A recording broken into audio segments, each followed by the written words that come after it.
great tragedy has occurred in Congressional District 4, and I'm sure that Betty McCollum, my opponent, will have plenty to say. What I'm not so sure is that it will differ in tone or substance from what her party leaders have already ordained on this terrible, tragic shooting of Philando Castile. What I need to say on this is that this is a matter that deserves our full compassion, our full understanding of the emotional nature of this incident, which is shown by the outburst of sadness and grief which is on record of the shooting officer in this event. This is a matter of great sensitivity to all black Americans, who unfortunately have been bombarded with an ideology that paints cops as bad guys, as people to be feared, as unpredictable and misunderstood. And now it brings to our congressional district, as Democrats look at this, and I'm running against Betty McCollum in the August 9th primary, is leaders who view this as a source of votes rather than a source of wisdom and healing. And I have talked directly with black Americans about this and sensed the rage and the judgmentalness of common people, and I think some who are also organizers. But one woman told me there'd be a war on whites over this. Some emotional outbursts. What we don't need is emotional outbursts. What we need is a sincere desire to have a collective understanding on this, because white people too are affected by the police, and we have a good police force in this state, highly educated, well-trained, highly regulated, and their performance has not only been solid, but even heroic. In this case, something broke down, and what broke down, based on my discussions, resulted in confusion by a good man over instructions from the police.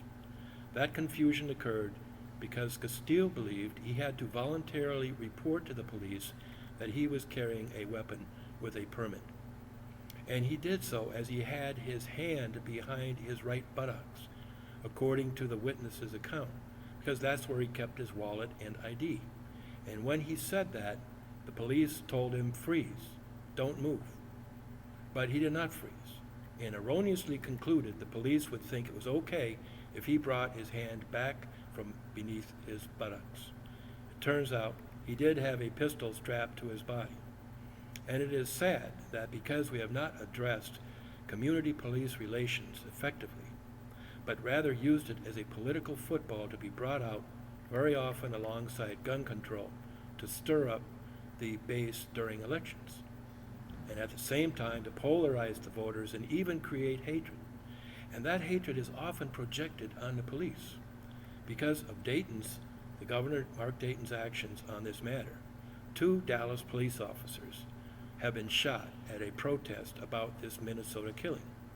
I do not know their condition at this time, only that they were wounded, according to the Dallas Morning News. And we just cannot have this. Responsible Democratic leaders need to be honest about this.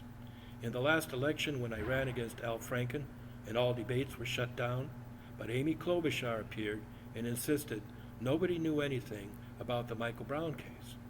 For those who are already aware that the evidence was pointing to a young man who grabbed an officer's gun and tried to shoot him with it. That was not allowed to come out. And Amy Klobuchar, who was a former prosecutor, was very effective in spreading confusion. When we spread confusion instead of trying to bring clarity, maybe we think that this is a good issue that Democrats can use to get the support and a turnout of black voters. But what we're doing is creating confusion. And in this case, there were confused circumstances. Here the circumstances, we're fortunate in a way, in a tragic, ironic way, that a friend of the victim was recording and uploading to the internet her testimony of what occurred. So we're very fortunate in a serious way that this can allow us to again limit the outburst and the chaos and even worse that could occur in my congressional district, because this one occurred in Falcon Heights, which is in Congressional District 4. This is in contrast to the Jamar Clark shooting, which caused so much disruption in Minneapolis, but did not result in charges, due to the fact that there was testimony that the victim there had his hand on the gun of the police officer. making that police officer very concerned and requiring that his partner shoot Jamar Clark to avoid him using the gun to kill an officer. When officers sign up for this job, they do not sign up to get shot. They have a serious duty to protect their own lives, and in this case, that life was at risk. But because of tragically confused responses by the victim to instructions, that changed over time. Now, John Choi, the Ramsey County attorney, will apparently have to make a call on this matter, whether to proceed against the officer. At a press conference that was on this, it resulted in numerous direct threats, and Mark Dayton was called a white supremacist to his face. What we need to see from Betty McCollum as the current U.S. representative from CD4 is real leadership, not hiding behind throwing the state to the Obama administration's Department of Civil Rights in Washington.